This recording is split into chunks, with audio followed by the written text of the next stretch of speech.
Before you send your child to boarding school, watch this story. I want you to stop whatever you are doing right now. Put down your phone. Close that door. Come closer. Because what I am about to tell you, I would not wish on my worst enemy. My name is Ngozi. I am a mother. I was a proud mother. I was the kind of mother who ironed her son's shirt 3 times just to make sure there were no wrinkles. The kind of mother who checked his homework before he went to bed, who prayed over him every morning before school, who whispered into his hair when she hugged him, "You are my heart. You are my world." His name was Chukwuemeka, but we called him Emeka. He had the kind of smile that made strangers stop and look twice, wide, bright, like sunlight cracking through a morning cloud.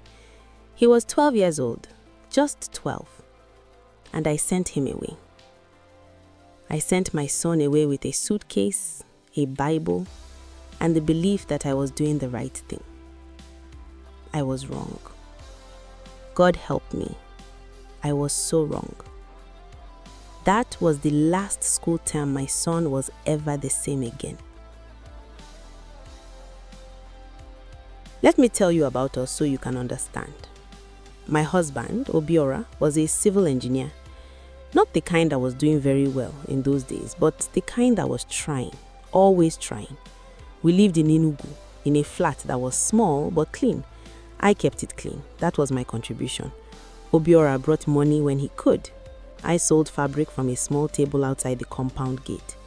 Together, we were managing. Emeka was our first child. After him came 2 girls, Adaize and little Chuma, who was only 4 years old at the time of this story.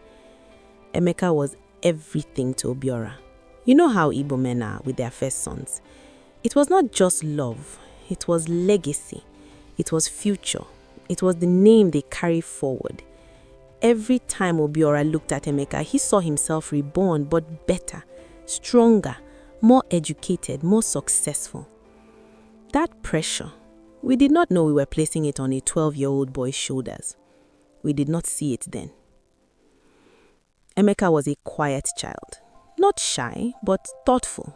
He liked to read. He liked to draw maps of places he had never been. He would sit for hours drawing imaginary countries and naming their capitals and telling me about the people who lived there. I used to stand in the kitchen doorway and watch him and think, this child is going to be something extraordinary. He was never a troublemaker, never rude, never the kind of boy you had to chase around with a cane. In fact, Obiora sometimes worried that he was too gentle, too soft. That was where the idea started. Boys need structure, Obiora said one evening. He was reading a newspaper, not looking at me when he said it, like the thought had been sitting in his chest for a long time and just fell out. I looked up from the beans I was picking. What do you mean? He needs discipline, real discipline, the kind we cannot give him here. Look at this flat, Ngozi. Look at where we are. We cannot give him what he needs, but a good school can. I did not agree that night. I asked what was wrong with his current school. I asked why we needed to send him away. I said he was still a child. But Obiora had already made up his mind. And slowly, over the following months, he convinced me to. Because you see, there was a school, Federal Government College, not our state, 3 states away. A school with a reputation that made parents stand straight when they mentioned it. A school that had produced senators, doctors, judges, professors. A school where the discipline was said to be excellent and the academics were said to be world class. A school that had a waiting list. But Obiora had a connection, a distant cousin who worked in the administration. And through that connection, Emeka was given a place. The day the admission letter arrived, Obiora lifted Emeka off the ground and spun him in the compound and laughed louder than I had heard him laugh in years. Emeka laughed too, but his eyes, even then, his eyes were asking a question he did not know how to say out loud. I should have listened to his eyes. We spent 2 weeks preparing for Emeka's departure. I bought him 4 sets of school uniform. I sewed name tags into every single item of clothing, every sock, every vest. I bought him a strong metal box, the kind that locks, and I painted his name on it in white letters, Chukwemeka or Konko. I packed his Bible at the very top, so it would be the first thing he opened when he opened the box. The night before he left, I could not sleep. I went to his room at midnight and stood in the doorway. He was sleeping on his back, his arms loose by his sides, his chest rising and falling slowly. He looked younger when he slept. He always looked younger when he slept. I wanted to wake him up. I wanted to say, "You don't have to do this. You can stay. I will find another way." But I thought of Obiora's hope. I thought of the senators and the doctors and the judges. I thought of the map drawings and Emeka's future and the small flat and the fabric table outside the gate. I closed the door and went back to bed. In the morning, we drove to the motor park. Adaize was crying and she didn't even know why she was crying. She was 8 and she just knew her brother was going somewhere far and she didn't want him to go. She held his hand all the way to the park. Chioma was too small to understand. She fell asleep in my lap in the car. Emeka was quiet the whole ride. He kept looking out the window at Enugu passing by, the streets, the market, the church on the hill where we worshipped, like he was memorizing everything. At the motor park, Obiora gave him a long talk about discipline and focus and representing the family name with honor. Emeka nodded at each thing. "Yes, sir. Yes, sir. Yes, sir." Then it was my turn. I held his face in my 2 hands. I looked at him, really looked at him. "Emeka," I said, "if anything is ever wrong, you call us, day or night. You hear me? You call us." He nodded. "Promise me," I said. "Mama, I promise." I hugged him so tight that Obiora had to tap my shoulder to remind me to let go. The bus pulled away. I watched it until it turned the corner and disappeared. That was the last morning my son was fully mine. The first 2 weeks, Emeka called. His voice was careful on the phone, the way a person's voice is when they are choosing their words, like they are walking barefoot on gravel. "How is school?" "Fine, Mama." "Are the teachers treating you well?" "Yes, Mama." "Are you eating?" "Yes, Mama." "Do you have friends?" A pause, then song. The pause was small. I almost missed it. I almost moved on to the next question. But something in me caught on it. Something maternal and old and instinctive. The part of a mother that lives beneath words. "What kind of friends?" "Just boys, Mama, from my dormitory." I wanted to ask more, but Obiora was behind me and the call was on speaker. And he was already smiling proudly and nodding, and I did not want to seem like I was looking for problems where there were none. After the 3rd week, the calls started coming less often. At first, I thought it was just adjustment, settling in, becoming busy with schoolwork and activities. I thought this is what Obiora said would happen. He is growing. He is becoming independent. By the 5th week, he called once, just once. And in that call, he said something that I have replayed in my mind every day since. He said, "Mama, I want to come home." And I said, "Emeka, the term has barely started. You will settle in. All children feel this way at first." And he was quiet for a moment. And then he said, "Okay, Mama. Just okay, Mama." That was when I should have gone to get him, but I didn't. And that decision has lived in my chest ever since, like a stone I swallowed and cannot bring up. The letter started in week 7. We did not have a direct phone line to his dormitory. Calls were made from a shared telephone in the administrative block, and boys had to sign up for time. So letters were normal. Many parents received letters from their children. But Emeka's letters were strange. Not in the things he wrote, in the things he did not write. Most boys' letters, I was told by other parents, were full of complaints about food, requests for provisions, stories about their friends, football matches, teachers who were funny or strict. Emeka's letters were short, polite, correct in grammar and spelling, but empty in warmth. Dear Mama and Papa, I am fine. School is going well. I hope everyone at home is in good health. Adaize and Shoma should not forget to read their books. God bless you. That was it. No stories, no funny things that happened, no requests for chin-chin or groundnuts, nothing that sounded like Emeka. I mentioned it to Obiora. He said, Ngozi, you are overanalyzing. The boy is growing. He is in a serious school now, not primary school. He cannot be writing you childish letters. This is maturity. I told myself he was right. But then the fourth letter came, and at the very bottom, after the sign-off, almost hidden in the fold of the paper, near the crease where it had been folded, there were 4 words written, very small. So small I almost did not see them. I am not okay. 4 words, written so small they looked like they were ashamed of themselves. I read them 3 times. I read them a 4th time. I brought the letter to Obiora. He read the line. He was quiet for a moment. Then he said, Ngozi, children dramatize. He probably had a bad day when he wrote this. We will call him on Saturday. But it was Monday, and Saturday felt like a year away. I did not find out what was truly happening until much later. But let me tell you now, because you deserve to know. Because every parent listening to my voice deserves to know what was happening to my son inside that school while I was at home ironing fabric and packing beans and telling myself he was fine.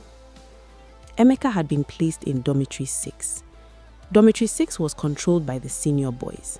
This is a thing that happened in many boarding schools in those years, a thing that teachers pretended not to see, a thing that was whispered about in low voices but never written in any report, never brought to any assembly, never punished. The senior boys had their own laws. Junior boys carried their buckets. Junior boys washed their uniforms. Junior boys swept their corners and ran their errands and were woken at midnight to fetch water or iron clothes or stand in the cold as punishment for imagined offenses. If you refused, you were beaten. Not the kind of beating you could report, the kind that was done in darkness, the kind that left no marks that couldn't be explained away. A slap here, a kick there, a knuckle on the skull when the lights were out, carried out with the casual cruelty that only children who have been hurt themselves can deliver to other children. Emeka refused once. In week 3, a senior boy called Blessing, 17 years old and built like a wall, told Emeka to hand wash 3 of his uniforms. Emeka said no. And from that moment, Emeka became a target. He was not the only junior boy being treated this way, but he was one of the smallest in the dormitory. And he was quiet, and he did not cry in front of them, which they hated, so they tried harder to make him. He ate the worst food, he had the worst bunk near the bathroom where the smell was bad and the mosquitoes were thick. When his provisions came from home, the senior boys took most of them. His metal box was opened with a borrowed key and half its contents disappeared. He told his dormitory master once. His dormitory master was a young man named Mr. Eze, just 3 years out of university, already tired of this job, already looking for his next posting. He listened to Emeka's complaint with the expression of a man listening to rain. He said, "These are normal boarding school things. You will toughen up." He did nothing. And so Emeka learned to be silent. He learned that no one was coming. He learned that the words "help me" traveled nowhere from inside those walls. He learned to fold himself small, to make himself invisible, to take up as little space as possible so that nothing would reach him. My son, my 12-year-old boy who used to draw maps of imaginary countries, learning to be invisible. Something changed in the 10th week. Another boy in the dormitory, a boy named Tobena, became Emeka's friend. Tobena was also from Enugu, also Igbo, also quiet. He had been in the school 1 year longer, and he had survived by learning a different strategy from Emeka, not invisibility, endurance. He had a face that did not show pain. He had learned to take what came and not let it reach his eyes. The two boys found each other the way lost things find each other, quietly, accidentally. One evening by the water tap, filling buckets, not speaking, just existing in the same space with the same weight on their shoulders. Tobena said, "You are the new boy from Enugu?" Emeka said, "Yes." Tobena said, "It gets easier." Emeka looked at him for a long time. Then he said, "Does it really?" And Tobena was honest. He said, "I don't know, but you stop feeling it as much." They became inseparable after that. Tobena showed Emeka the corners of the school where the senior boys did not go, the space behind the library, the last bench in the furthest classroom, the small gap in the fence near the farm where the air smelled like wet earth instead of dormitory. For a few weeks, Emeka's letters became slightly warmer. He mentioned Tobena. He said he had a friend who was helping him. He said school was still hard, but he was managing. I exhaled for the first time in weeks. I told Obiora, "See, he is adjusting. I told you he would be okay." Obiora said, "I told you not to worry." But God was already writing the next chapter, and none of us knew how dark it would become. It was a Thursday evening in the 12th week. I was frying plantain. Chioma was on my back. Adaeze was doing her homework at the table. The oil was hot and the kitchen smelled sweet and the radio was on low, and it was the most ordinary evening in the world. The phone rang. I thought it was my sister. I picked it up with my right hand, the left still holding the tining stick. The voice on the other end was not Emeka's.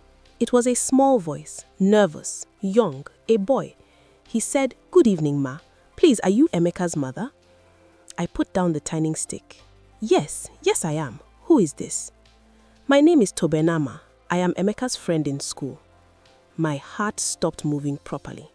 "Something wrong," I said. "Something is wrong. What is wrong?" There was silence.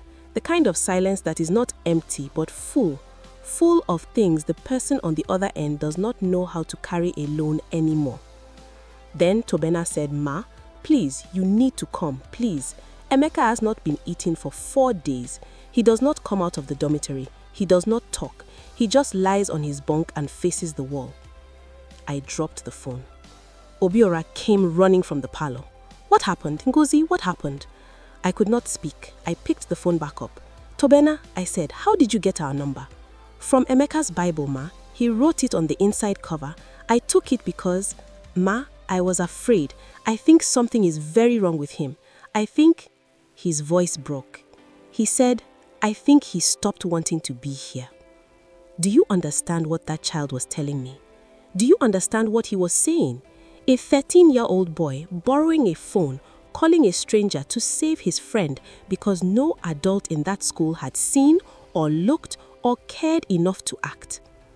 Obiora and I left within an hour. We did not call the school. We did not ask for permission. We did not write a letter requesting a scheduled visit as the school guidelines required. We drove. It was a 3-state journey. We drove through the night.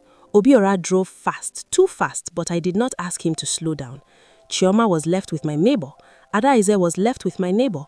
I could not think about that. I could only think about Emeka lying on a bunk facing a wall, not eating. Obiora did not speak for the first hour. Then he said, "He would have told us." I did not answer. He said, "If it was really that bad, he would have told us." I thought about the letter, the 4 words in small handwriting near the fold. "I am not okay." I said, "He did."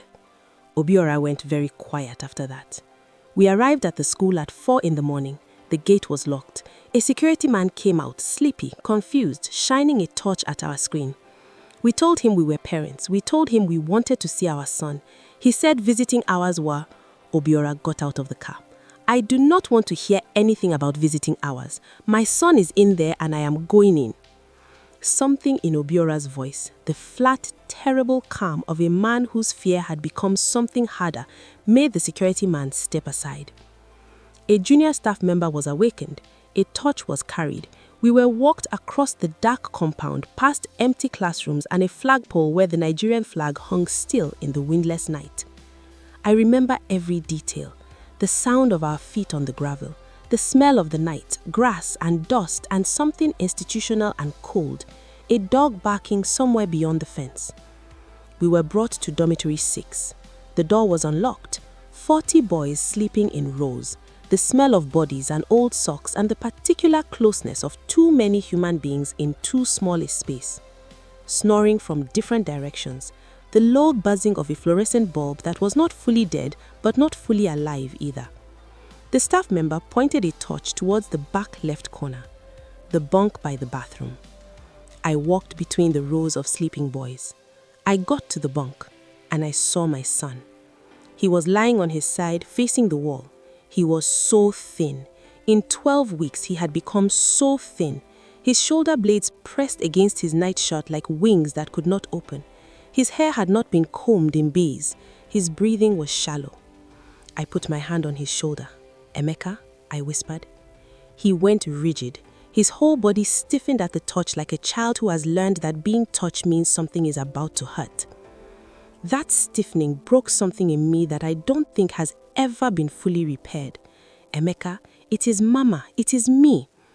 A pause, the longest pause of my life. And then he turned. His eyes found me in the dark. And for a moment, just a moment, I saw 12 years of my child's life flash across his face. The baby, the toddler, the boy who drew maps, the boy who laughed at his father's jokes, the boy who whispered prayers with me every morning. All of it in 1 second. And then he broke. I held him on that narrow, thin, mosquito-smelling bunk, and I rocked him and I cried into his hair and I said over and over, "I'm here, I'm here, I'm here, Mama is here." Obiora stood at the foot of the bunk, and my husband, this strong Igbo man who believed that men do not cry, this man who spoke of discipline and legacy and future, stood there in the dark and put one hand over his mouth and turned away. But his shoulders were shaking. In the morning, we met with the principal. He was a man in his 50s with a belly and a certificate-lined wall and a voice accustomed to authority. He received us with the face of a man who has had difficult parent meetings before and has developed a particular armor for them. He said children go through adjustment periods. He said your son is a sensitive boy and boarding school requires a certain resilience. He said we have a counselor on staff. Obiora asked when the counselor had last spoken with Emeka. The principal called his secretary. There was a consultation of papers. He came back and said the counselor sees all new students in the first month. 1 session in the first month, 12 weeks ago. Obiora put his hands flat on the table. "Were you aware," he said, "that my son has not eaten in 4 days?" The principal looked down, then he said, "The dormitory master should have reported." "Were you aware?" Obiora said again. Silence. "Were you aware that senior students have been taking his provisions, that he was placed in the worst bunk in the dormitory, that a 13-year-old boy who was not his teacher or his parent had to call us in the middle of the night because no one in this school thought to check on my son?" The principal began to say something about school policies and the investigation that would follow. Obiora stood up. "We are leaving," he said. "We are taking our son and we are leaving. And if you say one word about school fees or withdrawal procedures, I will ensure that every parent in this state hears exactly what happens to boys in dormitory 6. We left. We walked out of that office, collected Emeka's metal box, signed nothing, and drove away. Emeka sat in the back seat between me and the window. He did not speak for the first hour. He just watched the road passing, the same way he had watched Enugu from the car window on the day he left. But this time, something was different in his eyes. The maps were gone. The drawings of imaginary countries, the brightness, the place in his eyes where his imagination used to live, it was quieter now, smaller, like a room with the lights turned down. Coming home was not what I had imagined. I had imagined relief. I had imagined my boy walking back into our flat and eating his mother's soup and sleeping in his own bed and slowly, gently becoming himself again. Some of that happened, but healing is not a straight road. For the first week, Emeka barely spoke. He ate, but carefully, like someone who had learned to expect the food to be taken. He slept, but lightly, waking often, sitting up in the dark, listening for something that was no longer there. Adaze tried to make him laugh. She told him her school stories, the funny teachers, the girl who sat in the wrong class for a whole day before anyone noticed. Emeka would smile, small smiles, like he was practicing. Chioma would climb into his lap and pull his face toward hers and say, "Emeka, why are you sad?" And he would say, "I am not sad." And she would say, "Yes, you are. Your eyes are sad." And he would hold her tighter, his chin on top of her head, and stare at the wall. Obiora was different after that trip. He did not say much about it. Igbo men of his generation do not sit with you and process feelings. But things changed, small things. He started coming home earlier from work. He started sitting with Emeka in the evenings, not talking, just sitting. Sometimes they would watch television together. Sometimes Obiora would bring a soft drink and put it in front of Emeka without a word. One evening, I passed the room and I saw Obiora holding one of Emeka's old map joints, just holding it and looking at it. I did not go in. Some things a man needs to face alone. The months that followed were full of things no one talks about. Emeka started at a day school in Enugu, a good school, not the federal government college type of prestige, just a decent school where he could come home every evening. His teacher said he was bright, very bright, but he was reluctant to speak in class. He sat at the back. He did not raise his hand. We took him to a counselor, a real one, a woman named Mrs. Adeyemi who worked from a small office near the university. She had a soft voice and a plant on her windowsill, and she did not rush. Emeka started talking to her. I do not know everything he said in those sessions. Those conversations belonged to him. But I know that he started filling back up, like a cup that had been emptied and was being poured into very slowly, one careful drop at a time. Tobeno wrote us a letter. He apologized for calling. He said he hoped he did not cause trouble. He said Emeka was his best friend in the school and he was glad we came. I wrote Tobeno back. I told him that he had done more than any adult in that school had done. I told him he was a brave and good boy. I told him that I prayed for his own parents to see the signs in him that we had almost missed in our son. I never heard from Tobeno again. I still wonder about him sometimes. It was a Sunday evening, about 4 months after we brought Emeka home. The children were asleep. Obiora and I were sitting at the kitchen table with cups of tea that had gone cold. The kind of quiet that is not uncomfortable but is full of things you have been circling for months. Obiora said, "Did I do this?" I looked at him. He said, "I was the one who wanted him to go. I was the one who said he needed toughening. I pushed for that school. I convinced you." He looked at his cold tea. "Did I do this to my son?" I sat with that question for a long time before I answered, because the honest answer was complicated. The honest answer was yes and no, and we both did, and neither of us could have known. And we tried, and we failed, and we loved him, and love was not enough to protect him, and we learned too late, and the learning cost more than it should have. I said, "Obiora, we made a decision with what we knew and what we hoped. We were wrong, but we came." He said, "We almost came too late." I said, "But we came." He nodded, very slowly, like a man putting something down that he had been carrying for a long time, not dropping it, not done with it, just setting it down carefully so he could breathe. Let me tell you about Emeka now. He is 17. He is in his final year of secondary school, still in Enugu, still coming home every evening. He is not the same boy that left with the metal box and the Bible, but he is not broken either. He is something in between, something still forming, the way a bone that was fractured heals stronger at the break, but you always know where the break was. He started drawing maps again, not immediately. It took about 2 years before he picked up a pencil for that. But one Saturday afternoon, I passed his room and he was at his desk with 3 sheets of paper spread out, drawing a country I had never seen, naming its mountains and rivers and capital cities in his careful handwriting. I stood in the doorway for a long time. He looked up and saw me. "Mama, this one is called Nzuzu.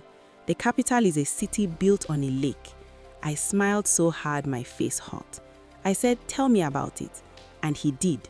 For 20 minutes, he told me about this country he had made up, its history, its culture, its people, the war it once fought and how it survived.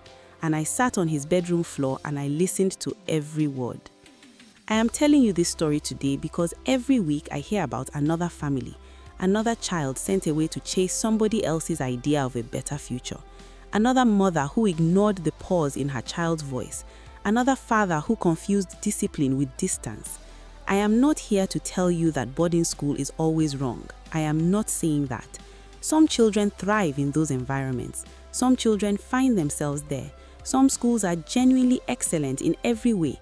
But I am telling you this. Your child's voice is the most important document you will ever read. When they say they are fine and their eyes say something else, believe the eyes. When they write you a letter that is correct and polite and completely empty of themselves, ask harder questions.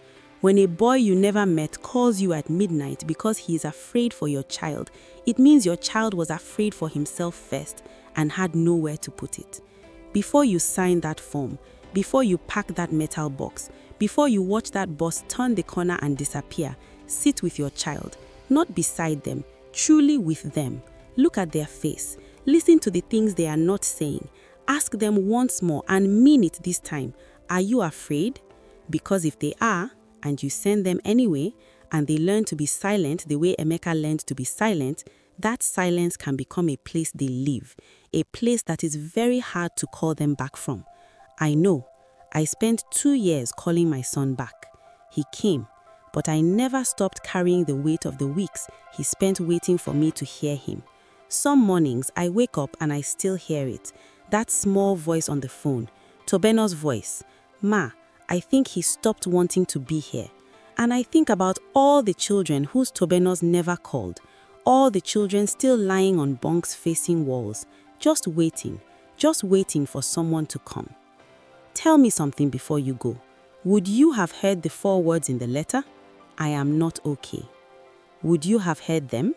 Or would you have folded the paper back up and told yourself, "Children dramatize"? I need you to think about that. I need you to think about that before you